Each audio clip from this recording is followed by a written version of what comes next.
ಇನ್ನು ರಾಜ್ಯದ ತುಂಬ ಅದರಲ್ಲೂ ಬೆಂಗಳೂರಿನಲ್ಲಿ ಈ GST ವಿಚಾರವೇ ಸಿಕ್ಕಾಪಟ್ಟೆ ಸೌಂಡ್ ಮಾಡ್ತಾ ಇದೆ. ಸಣ್ಣ ಪುಟ್ಟ ವ್ಯಾಪಾರಿಗಳು ಅವರೆಲ್ಲರಿಗೂ ಕೂಡ ಶಾಕ್ ಇದು.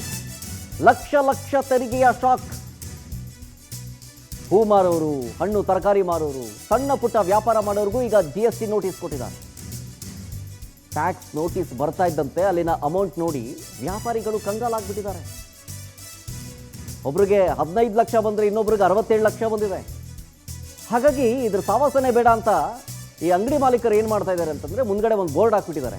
No UPI payment, cash please ಹೀಗಂತ ಬರೆದು ಬೋರ್ಡ್ ಹಾಕಿದ್ದಾರೆ. ಈಗ ಹಿಂದೆ ಒಂದು ಕಾಲ ಇತ್ತಲ್ಲ, ಚಿಲ್ಲರೆ ಕೊಟ್ಟು ಸಹಕರಿಸಿ ಅಂತ, ಹಂಗೀಗ ಮತ್ತೆ ಬೋರ್ಡ್ ಬಂದಿದೆ. ನಗದು ವಹಿವಾಟಿನ ಬೆನ್ನಲ್ಲೇ ಈಗ ಚಿಲ್ಲರೆ ಪ್ರಾಬ್ಲಮ್ ಬೇರೆ ಶುರುವಾಗಿದೆ. ಕ್ಯಾಶ್ ಪ್ಲೀಸ್ ಅನ್ನುವಂಥ ಜೊತೆಗೆ ಚಿಲ್ಲರೆ ಕೊಟ್ಟು ಸಹಕರಿಸಿ ಅಂತ ಬೋರ್ಡ್ ಕೂಡ ಹಾಕಿದ್ದಾರೆ. ಕ್ಯಾಶ್ಲೆಸ್ ದುನಿಯಾದಲ್ಲಿ ಚಿಲ್ಲರೆಗಾಗಿ ಗ್ರಾಹಕರು ಪರದಾಡ್ತಾ ಇದ್ದಾರೆ ನೋಡಿ. ಅಷ್ಟೇ ಅಲ್ಲ, ಈ ಬೇಕರಿ ಕಾಂಡಿಮೆಂಟ್ಸ್ಗಳಿಗೆ ಲಕ್ಷ ಲಕ್ಷ ತೆರಿಗೆ ಬರ್ತಾ ಇದೆ ನೋಟಿಸು. 67 ಲಕ್ಷ ಒಂದು ಕಾಂಡಿಮೆಂಟ್ಸ್ಗೆ ಅಂತಂತಂದರೆ ಅಂಗಡಿ ಮಾರಿದ್ರೂ 65 ಲಕ್ಷ ಅಥವಾ 67 ಲಕ್ಷ ನೀವು ಕಟ್ಟೋದಕ್ಕೆ ಆಗಲ್ಲ, ಇನ್ನೂ ಶಾರ್ಟೇಜ್ ಆಗುತ್ತೆ ನೋಡಿ. ಇಲ್ಲೊಂದು ಕಾಂಡಿಮೆಂಟ್ಸ್ ಒಂದಕ್ಕೆ ಬರೋಬ್ಬರಿ 27 ಲಕ್ಷ ರೂಪಾಯಿಗೂ ಅಧಿಕ ಟ್ಯಾಕ್ಸ್ ವಿಧಿಸಿದ್ದಾರೆ. ರಾಜಾಜಿನಗರದ ಕಾಂಡಿಮೆಂಟ್ಸ್ ಇದು. 27 ಲಕ್ಷ ರೂಪಾಯಿ ತೆರಿಗೆ ಕಟ್ಟಬೇಕಂತ ನೋಟಿಸ್ ಕೊಟ್ಟಿದ್ದಾರೆ. ಈಗ ಅವರು ವ್ಯಾಪಾರಸ್ಥರು ತಲೆ ಮೇಲೆ ಕೈ ಹೊತ್ತು ಕೂರ್ತಿದ್ದಾರೆ. ಈ ಕಾಂಡಿಮೆಂಟ್ಸ್ ನಾನು ಮಾರಿದ್ರೂ ಕೂಡ 27 ಲಕ್ಷ ಅಷ್ಟು ಬರೋದಿಲ್ಲ ಸ್ವಾಮಿ, ಹೀಗಂತ ತಮ್ಮ ಅಳ್ಳನ್ನು ತೊಡ್ಕೊಳ್ತಾ ಇದ್ದಾರೆ.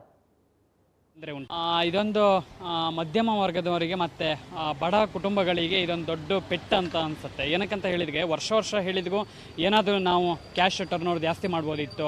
ಇದನ್ನು ಜಾಸ್ತಿ ಅಂದರೆ ಪೇಟಿಎಮ್, ಫೋನ್ಪೇ ಇದೆಲ್ಲ ಜಾಸ್ತಿ ಯೂಸ್ ಮಾಡಲ್ಲ ಇತ್ತು.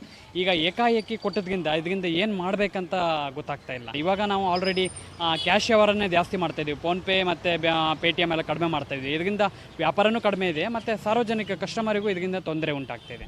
ಇದೊಂದು ಮಧ್ಯಮ ವರ್ಗದವರಿಗೆ ಮತ್ತು ಬಡ ಕುಟುಂಬಗಳಿಗೆ ಇದೊಂದು ದೊಡ್ಡ ಪೆಟ್ಟು ಅಂತ ಅನಿಸುತ್ತೆ. ಏನಕ್ಕಂತ ಹೇಳಿದ್ರೆ ವರ್ಷ ಹೇಳಿದ್ಗೂ